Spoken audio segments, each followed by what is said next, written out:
Hey everybody, and welcome back to this week's episode of the Steam Machine Podcast. My name is Dalton, and always joining me, I fucked it up. Joining me as always is my good buddies, Nate, Willie, and this week, gentlemen, we're wrapping it up in the Wasteland. We're sailing off with the children of Adam into the sky onto Halley's Comet and flying away. Did everybody get your Nikes? Oh man. Interesting fact, I know that's like haha Heaven's Gate joke, but like I don't think you can get that specific type of Nike anymore, though I could be wrong. There was like a specific shoe they all had on when that happened, and Nike was like, no. I mean, that's not too surprising. Like, shoe brands change up quite frequently their offerings. It's like hard to get the same pair of shoe year after year anyway. Yeah, the shoe collecting game is one that I am so far removed from, but I see it online sometimes and it just baffles me. But then again, you know, they probably look at us and they're like, the fuck you collecting video games for? Right. You know, so, you know, to each their own. You can't wear a Super Nintendo. Yeah, exactly.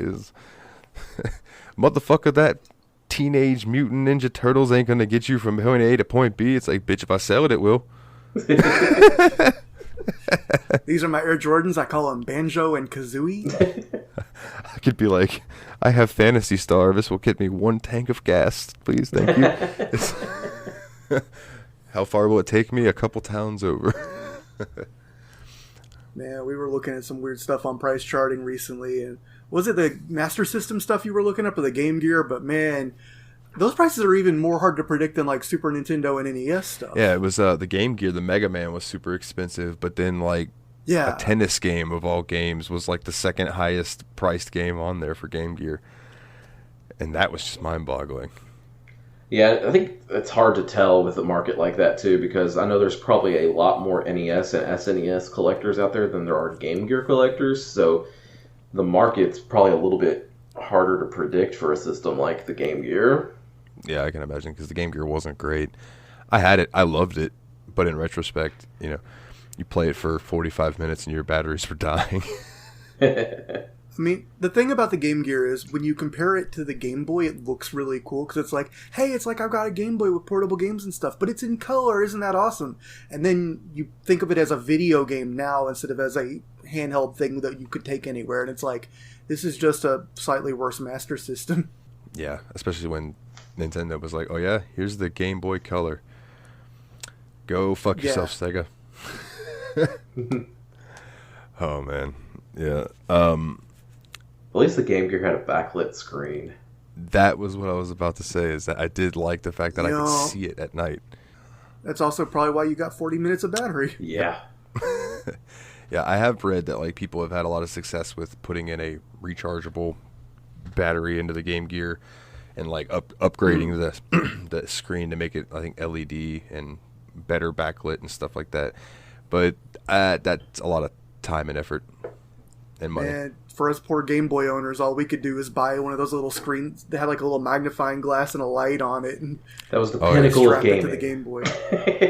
Those things were awesome. You got one of those, you put the speakers that go into the headphone jack and make it slightly louder, and then there's a little joystick overlay over the D-pad for some reason, and now you got a Voltroned out Megazord of a video game system. system. Then your Game Boy's this big now, and you're like, yes. Yep. Just get a carrying case. Oh, man.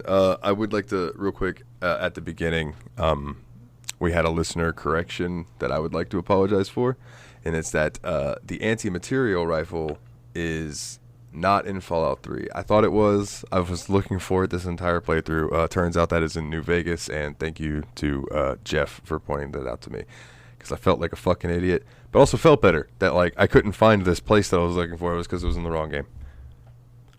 So, you know. Also, while I'm thinking about it, messed your directions up and ended up in Washington instead of Las Vegas. That's pretty bad. And while we're on the subject of Jeff, good sir, here is your Patreon shout out, my good buddy. Also, we have a new Patreon. our buddy Aries or Adam. So when he pitched to me, or when he told me in Discord that he had subscribed to the Patreon, and at the tier that he wanted his shout out, he said, "You can say Aries or Adam." And I went, "All right, Aries or Adam."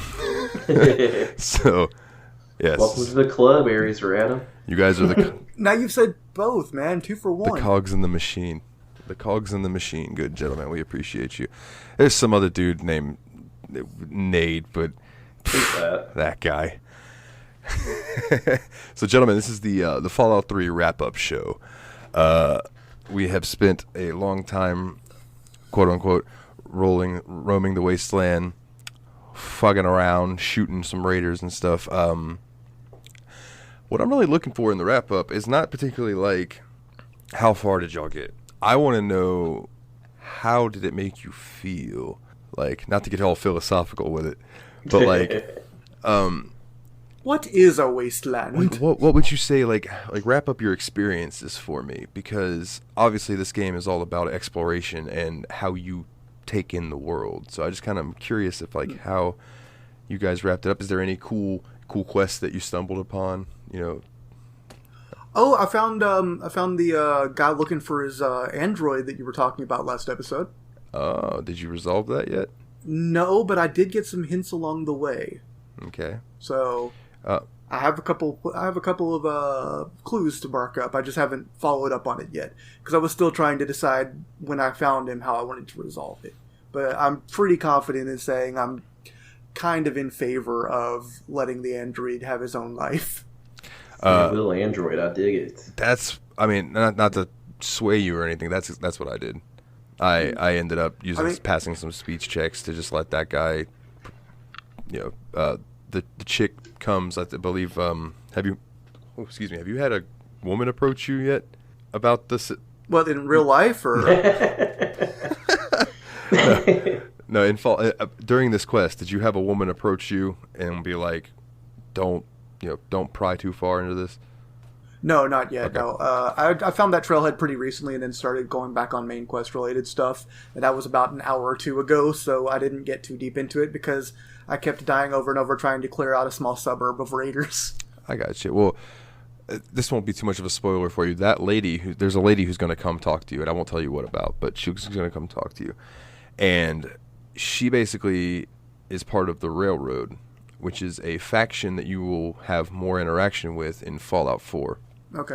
Which I thought that was cool. It's kind of like a little seed planted in 3 for something that you would experience in a later game. So. Yeah, I really like that. I like that continuity, you know, because it's a big universe, but I like that apparently all the games are kind of self-contained, but there's carryover stuff that you'll appreciate more if you know things about the other games. Like, I think that's a cool way to do it. I think that's kind of similar to how the Elder Scrolls series handled it, where you do not have to have finished Arena to understand Daggerfall, and vice versa throughout the whole time of it. Like, everyone jumped in at Morrowind or Skyrim and they were fine. Yeah, for sure. makes sense. Now, Nate, what about you? Have you stumbled upon anything cool? Any cool quests? Yeah, so there's one that I found that I thought was really neat. Like, I ended up finally making my way to the real proper DC area, going in. And when I got in there, I just found these like soldier type people. I don't remember what they're called. Like, they're like paladin someone else, I think, is what they were calling themselves. It's the Brotherhood of Steel. The Brotherhood of Steel. And they were just like basically shooting out all of these super mutants that were downtown. And so I was following them around and just kind of taking like little pot shots at the super mutants because they were basically doing all the work for me. It's nice having some competent people on your side, isn't it? No joke. And then we get to this area and they're like, hey, we noticed you have this Pip-Boy on and we need your help with that. I'm like, okay. So we start talking to them about it and everything, and they're like, so here's the deal.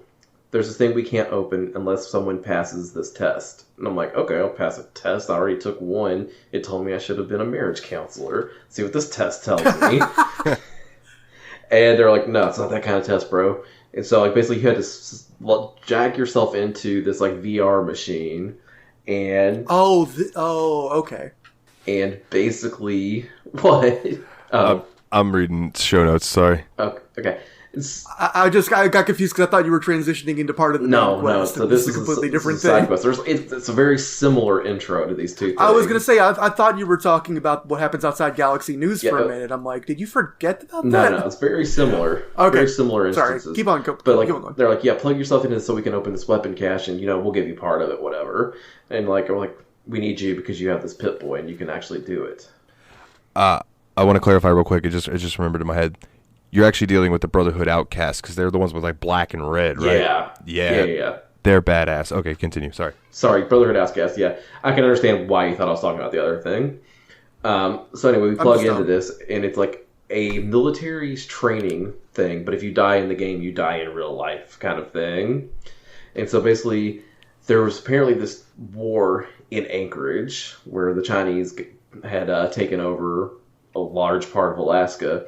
And you had to basically lead troops to fight them in Anchorage. And it was a really fun mission. You had to do a lot of stealth, sneaking around. They gave you like the stealth boy, I think it was called. It was like a little Pip-Boy that you could use for stealth.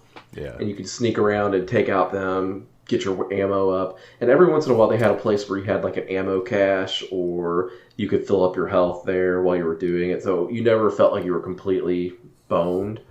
So you just kept moving further into that. And it's just like, it was a really long quest because first you're just infiltrating the base and taking out these guns, and then you have to do a couple other quests. But one is you basically have to destroy this like electrified minefield or whatever that they have set up so that you can totally take out their base in its entirety. And it was a really long and fun mission. Like it took me like 3-4 hours to get through it. I was like, man, this is a long side quest.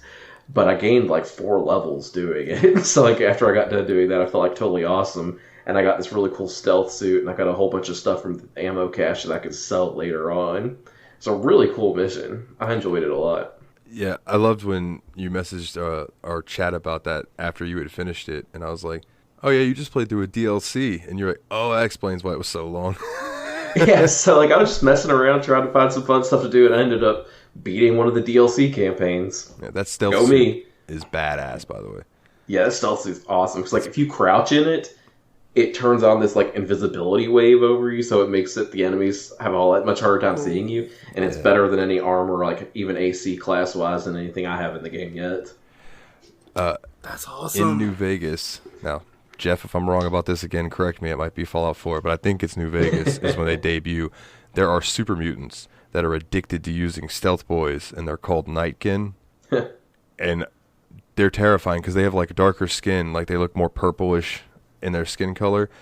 But you'll just be running around and just start getting shot, and you'll start shooting it, and then the stealth boy will wear off, and it'll be a fucking super mutant, not a human. Just roar. You're like, oh shit. Yeah. Oh man, It's rough. I kind of love super mutants, man, because the first time you see them, they're like really scary, and they've already started to hit the point of being overconfident Skyrim bandits to me. Gonna smash your brains! Shotgun to the face. Yeah. Well, I still get scared of them. It's like, Oh no, they're freaky as hell looking, and a lot of them carry big That's ass the thing. weapons. But if they came up with you, if they come at you melee though, I mean, melee, they're nothing. Sawed off shotgun to the face, it's over. But they have like a flamethrower, yeah. like some of them have. It's like, oh god. I've seen flamethrowers, rocket launchers, and a minigun. The minigun one was like rough to deal with. Yeah. But like I was like downtown again because this was like soon after I had finished like talking to Three Dog, and I was going down this. I was just exploring downtown at that point, and I ended up going into this building, and I don't remember the company, but there were some company mercs, like mercenaries. Oh, from this company. Talon Company. The Talon Yeah, Company? Talon Company mercs. Fuck Thank them. you. I don't know anything about them, but anyway, they started shooting at me, so I shot at them. Then I kept going down into this little stairway, and like they were shooting at something else, and I was like, all right, free kills. So I started picking them off, and then I'd go around the corner to see what they were shooting at, and all of a sudden there were like 6 super mutants charging me, and I was like, nope. Haul ass! Yeah, dude. Maybe I was shooting the wrong Hike! ones. I do like rolling up on, and I think we touched on this in one of the other episodes, like I just love rolling up on a fight between NPCs and just letting it play out, and then picking off the remainder if there's bad guys. Yeah. It's just great. I had fun helping a just a sentry gun type thing, trying to take out like there were just super mutants and centaurs in a building, and there was a sentry gun that was just blasting at him. And I'm like, as long as the sentry gun doesn't see me first, I can take pot shots at the super mutants and watch them try to kill the sentry gun. So I was doing that for a bit, and then the sentry gun went down, so I just kind of backed off placing frag mines down, which very satisfying. Nice. I need more mines. So I loaded it up. I downloaded Fallout 4 and loaded it up just to compare graphics, right? Because New Vegas technically was an Obsidian game. I mean, it was released by Bethesda, but it was an Obsidian game. So comparing 3 and 4, dude, you want to talk about like a time jump? Fallout 4 looks so much fucking better texturally and like resolution graphically and all of that, but it's still more of a looter shooter than it is an RPG game, whereas Fallout 3 still holds that RPG element. I will say in 4 there are these enemies that would probably make you both shit your pants if you're worried about super mutants with rocket launchers and flamethrowers. There are super mutant suiciders who hold a mini nuke and run at you. Oh no. And when they get near you, they set that mini nuke off and just explode. So my recommendation to you, if we ever pull Fallout 4 for any reason, go into VATS and shoot that fucking nuke in their hand while they're way away from you. That's all I gotta say about that. I've started really enjoying shooting weapons out of enemies' hands. Raiders are so useless once you do that. Yeah, you know? I also like to cripple their limbs. Yeah. Oh! Or just go for headshots. I really enjoy a nice splattery headshot that you didn't expect to take them out, but it did, you know? Did either of you end up ever crafting any of the weapons? Like the blueprint stuff? With crafting I never found a blueprint. I have a couple. I couldn't figure out where all the workbench... I mean, I have a house now, so I could buy a workbench for it. You get a house. Fancy. The house in Megaton? Yeah. I mean, yeah, the house in Megaton. Very cool. Nate, do you want us to tell you how to get it? Because it won't. He's about disarming the bomb. You disarm the bomb and you get 100 caps in the house. Okay. Yeah. And everyone in the town's cool. And every now and then some random settler just walked up to me and say, "Thanks for everything you've done. Have this," and hand me like 12 ammos. Nice. And it's like, it's a weird gift, but I appreciate the sentiment, man. I had that girl approach me. She approached me and she's like, "Hey, we just all wanted to thank you for helping us out around here. Take this," and she gave me a mutt fruit.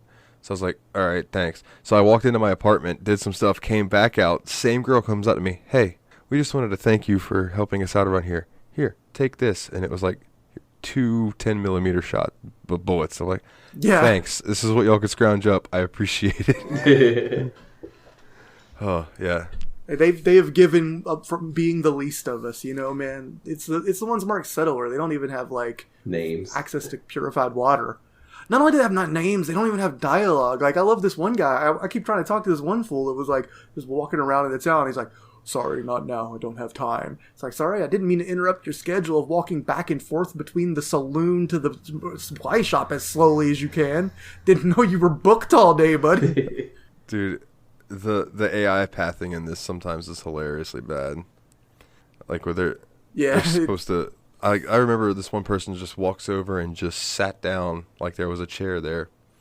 No chair. It was no chair. Just working my glutes. Incredibly good leg strength and like balance that you have there. You young lady. I don't know if it was a old lady or a young lady, but I'm gonna call her a young lady to be respectful. I mean, it's the Wasteland, man. Everyone's got some marks. So speaking of, real quick, some of these do pertain to Fallout 3. I have a little list pulled up of the strangest quests throughout the Fallout series. Okay. Number 10, I'm going to exclude because it has to do with the main story quest of Fallout 3. And if you still plan on playing through it, I'm not going to spoil that for you. But it's really cool. It has to... Yeah, at the risk of making it obvious from all the low-level talk we're having, me and Nate didn't really find the time to finish this game. But I don't know. But, you know... It's been an experience so far. Like I said in the beginning, though, like, this is a game that, like, I didn't go into it expecting y'all to finish. I just wanted y'all to kind of, like you said, experience it, go explore, see how the Wasteland, like, what you take from it, you know? Like, the storyline, like, the MSQ is, it's the game itself that makes people either love it or realize it's not for them, you know what I mean? Yeah, and I'm going to say this about it, too. Is like, I feel like that even if we did 4 more episodes on this game, there's still a good chance I wouldn't finish the main story quest. Just because, like, I like the game. let's go ahead and spoil that. I like the game a lot. I think it's really good, and I think it has a lot of positive things that go to it. But games like this, like the huge open world and all the different subquests, like those are really hard for me to put a large amount of concentration in at one time. So it's hard for me to do that for more than like 3 to 5 hours a week, you know? So at that pace, I'm not going to finish this anytime soon, but that does not mean that I'm not going to play it a little bit more and get further. And the thing is I'm way more likely to go back into this than I ever am into going into Skyrim again after playing this game, because this is just better than Skyrim. I said it 20 times, I'll say it again. It's more up your alley. Yeah. So, number 9 then. If we're skipping number 10, number 9. Fallout 2. Being a porn star. Hey, what? It says, the title says it all. In New Reno, which is, I think, one of the places in Fallout 2. If you have the right stats, you can pass an audition for a dingy adult film studio and become a porn star, making your popularity in the town rise, as well as the cost of drugs for you in that settlement. That's a nice extra touch. Like, we know you got money. If you're not cut out to be a porn star, you can be a fluffer instead, so there is that. What a game. What a world.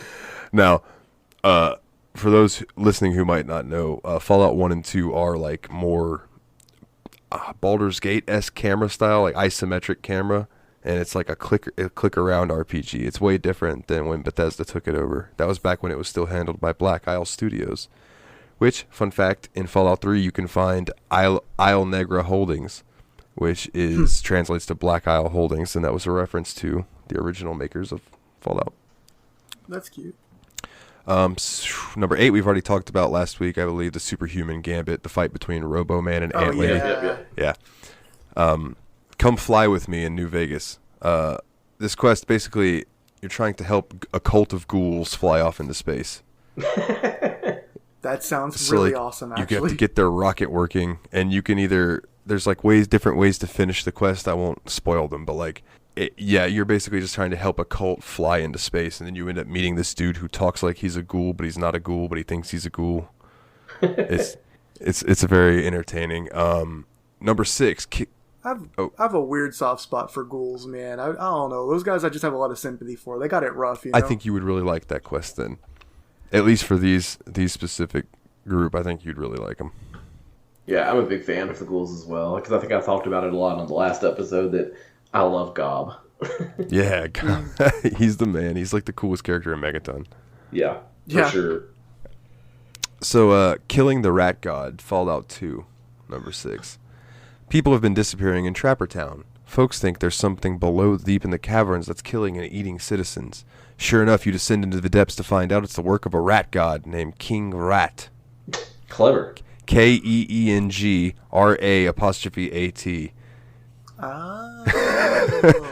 That's some wizardry level NPC right there. Who looks more like a naked bear than a giant rat. That's been sending his followers to town. Put down the big rat, save the town. About as conventional as RPG gets, but still hint of wackiness that makes the series special. Number 5 is actually a DLC from Fallout 3 called Mothership Zeta, which is basically you get abducted by aliens and then you have to fight your way off the alien ship. That sounds fun. Nice. That's so weird. I would not have expected that in this game. And I don't know why, because it does clearly have a sense of humor to it, but so weird. Number 4, the Wasteland Survival Guide. Yay! And we already talked about that. I still haven't finished it, man. I didn't want to do the Mirelurk thing. I just didn't. She really doesn't want me to hurt one, and I really like her to go. Dude, what do you have to do for the Mirelurk wood? I did that quest. You've got to bring an observer tool to a Mirelurk nest, because Myra thinks that the Mirelurks might have some kind of intelligence or civilization. Huh. And so she wants to have them observed for a while. But she also, it's like, you remember how there was the bonus mission on one of them where it's like, I think it was like if you have a broken limb when Myra fixes you up, that's worth more points than just being injured or whatever. Okay. It was kind of like that, where she gives you a bonus if you don't injure any Mirelurks, and that is just not in my nature. I don't like them. I was able to actually do that and get that without injuring one. Like the way when you go into that quest, where she wants it, you can go down the stairs, and I just stealthed. Like I went down. I went right around the right to the corner, and there's a little egg pile. You just stick it in there, and then just stealth back out. It took me like 10 seconds. Holmes, my stealth rating is 19. Oh. All right. Mine's lower than that, but thankfully I have that suit. Yeah, that suit would help for sure.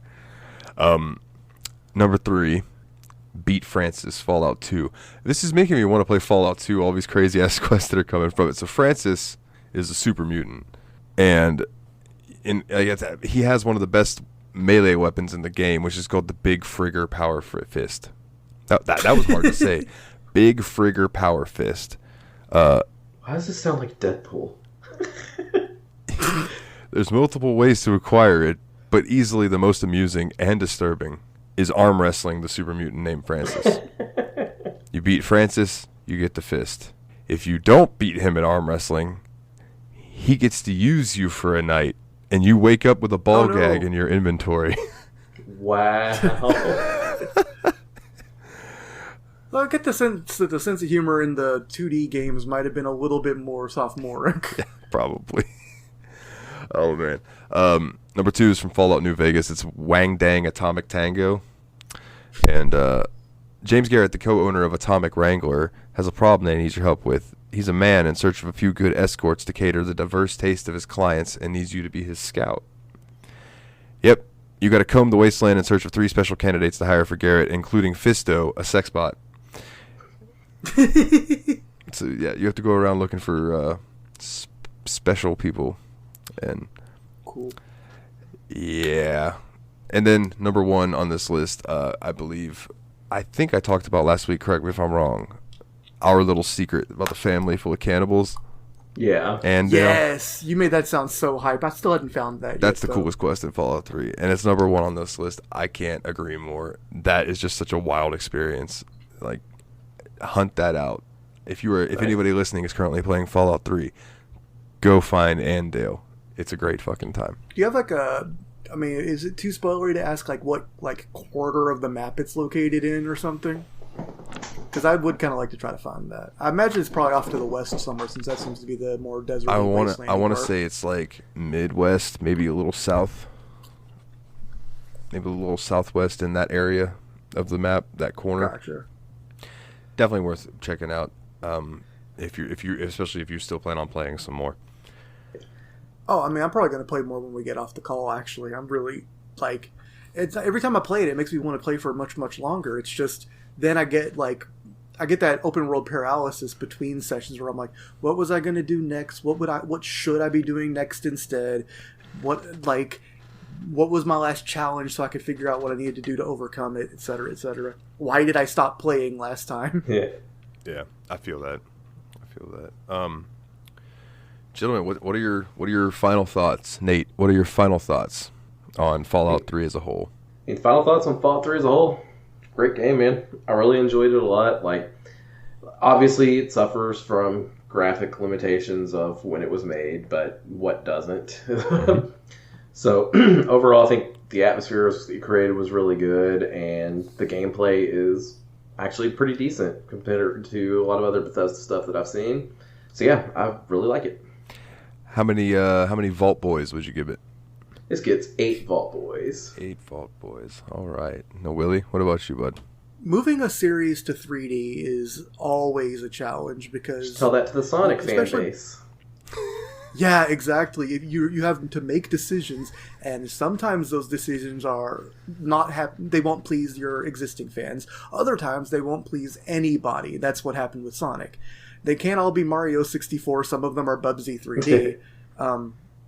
But I really think that adding the kind of veneer of a first-person shooter to this game while still retaining VATS as kind of a in-between step to make it more closer to RPG, action RPG, compared to a lot of other games tagged as action RPG, it's certainly more of an RPG than Zelda or Dark Souls or something. You can still see those numeric systems running throughout the game in a more visible way to the player. And the upside is you get a world that's really satisfying to explore because it's just so much more immersive than a 2D world usually is, unless, it's also extremely beautifully crafted. I can't say I've played the Fallout games well enough to know it, but so basically what I'm saying is this is the kind of game that basically lives or dies by whether the exploration is satisfying. And I've never been to Washington, D.C., but I'll keep looking around in places like, this is a place of historic significance. Seeing it in this state is wild to me. The way that they've crafted this post-apocalyptic, post-nuclear, many years after the bomb, too. It's not fresh after the bomb. It's generations after. And I think that that's a really cool setting, because you could just go the whole Mad Max way. But seeing people shack up and try to make a living in the ruins of a city, seeing what concrete still stands and all that, is really satisfying. And it's like, I don't know, ultimately I've enjoyed playing the main quest, but I've also just enjoyed seeing this world, and I feel like I would have the same fun playing more games in the series. I regret that I didn't put as much time into it as I should have, and I'm going to keep on playing it. It's sometimes stressful, but it's a good kind of stressful. It's the kind of stressful that lets you know your character's actually dealing with stuff. And I'm going to go ahead and say I'm give it a strong recommendation. I would say, I want to say it's a 9 out of 10, because I was going to say it's probably a 9, and I'm going to give it an 8.5 because I haven't explored as much as I want to. But it's really just, it's a 9. This game was obviously a huge leap forward in its series, and that's why we have these games to this day. Every time we've made any comparison to Skyrim, it's like, and that's why I'm glad I'm playing Fallout instead. Yeah, I give it a 9 as well. 9 Vault Boys. This game holds a special place in my heart, like as most Bethesda games do. I first played this on PS3, and playing it on PC was a major fucking upgrade as far as like the way things looked, the way it played. It wasn't nearly as buggy. Shout out. And if it does get buggy, you can console your way out of it sometimes. Yeah, and shout out to the unofficial patch makers. Like, yeah. For any of the Bethesda games, y'all fucking rock. Thank you for fixing their piles of shit when they don't want to, like, because y'all really help make the game better. Not that you're going to be listening to this, but if you are, thank you. But gentlemen, let's discuss the next couple weeks. Oh man, this is good. Next week, everybody put your dips in, get your hats out, everybody get ready, get your fishing caps on. We are going to be playing some Ultimate Fishing Simulator. We just this idea kind of came about last night. In fact, Nate, would you like to explain how this came about? Yeah, sure. So like, we just finished playing Nights into Dreams for the last episode, and so with that, I had bought the Dreamcast collection, and I was playing Sega Bass Fishing, and I was just talking in our group chat. I was like, man, I wish there was a fishing game where I didn't have all these restrictions that were like, you had to catch all these fish in X amount of time. I just want to fish for the sake of fishing and having fun. And Dalton's like, hey, I got this game I think you dig, and recommended this Ultimate Fishing Simulator to me. I was like, all right. And so I started looking into it. I was like, yeah, this kind of looks exactly like what we're looking for. Well, 30 minutes later, me, Dalton, and Willie all had a copy. We were playing multiplayer and fishing at the lake. It felt like we were out there in real life, just chilling, shooting the shit, and catching fish. It was just like, this is what fishing is, and this is what I wanted. And we always had such a good time. We're like, hey, why don't we just make this the next episode? So yeah, that's what we're going to do. Yeah, and like randomly, I sent the link for the Steam page, and it was on sale. Like, it couldn't have been a better timing. Yeah. And like hours went by last night, and I didn't even realize it. When I went to bed, I looked at the clock and went, "Oh shit!" We fished for a long time, but dude, it was so fun. I'm looking forward to what we do more this week, and talking about all our big catches and all of that type of stuff next week. It's gonna be fucking great. So after that, I'm going to pull my select the game card, and I'm going to slot in Battle Chef Brigade, because I really think that y'all will enjoy that. It's really fun. It's one of the first games I ever bought for Switch when I got my Switch, and I liked it so much that I got it for PC as well. So I think that'll be really fun, and then we'll be diving into motherfucking Trails in the Sky. I will finally be starting this Legend of Heroes journey that James has been begging me to start for fucking years now. And I get to do it with two of my bros. It's going to be fun as fuck. Yeah. It's going to be fun as fuck. It'll be a good time, man. I'm looking forward to it. It seems like a game that'd be kind of up my alley, so I'm excited to check it out myself. Yes. It'll be a breath of fresh air after, it'll be like a warm hug after the nuclear winter. Yeah, it'll be good. I think that about does it for what I've got for gameplay stuff, gentlemen.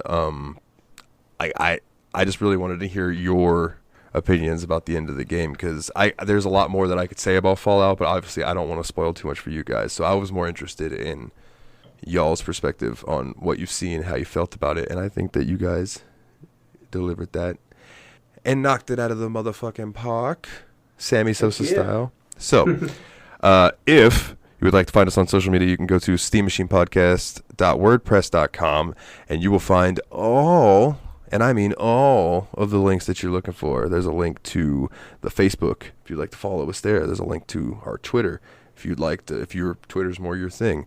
There is a link to the Patreon. You should come join the Patreon. You get $1, just $1 will get you the episodes early, and you get to hear our random bullshit before we start recording. Sometimes that's 30 minutes, sometimes it's 10 minutes, sometimes it's longer, sometimes it just depends on the day, but you will get your episode earlier than normal. And let's see what else. Because Nate is the motherfucking man, you can now go to bit.ly/steammachine discord, and boom, get you an invite, and it will pop your ass over into our Discord channel, and you can come hang out, vote on what games that you'd like to see in the little plug chat. Well, blah blah blah blah blah blah blah blah. Did you say plug champ? I did say plug champ, and that's why I was like, why did that even say? I meant this. You are my little the poll channels. Poll channel.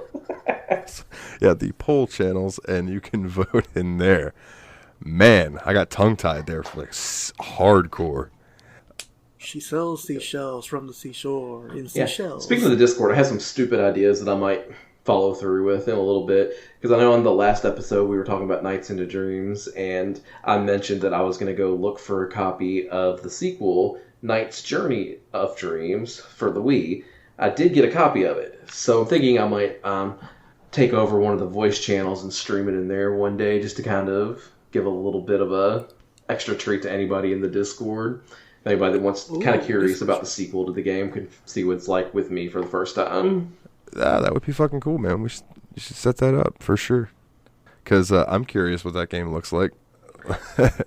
And also, after this episode comes out, it might be interesting for us to jump in general one night while we're playing the fishing game, and we can have one of us streaming it, and people can just hop in and join our bullshit if they want to.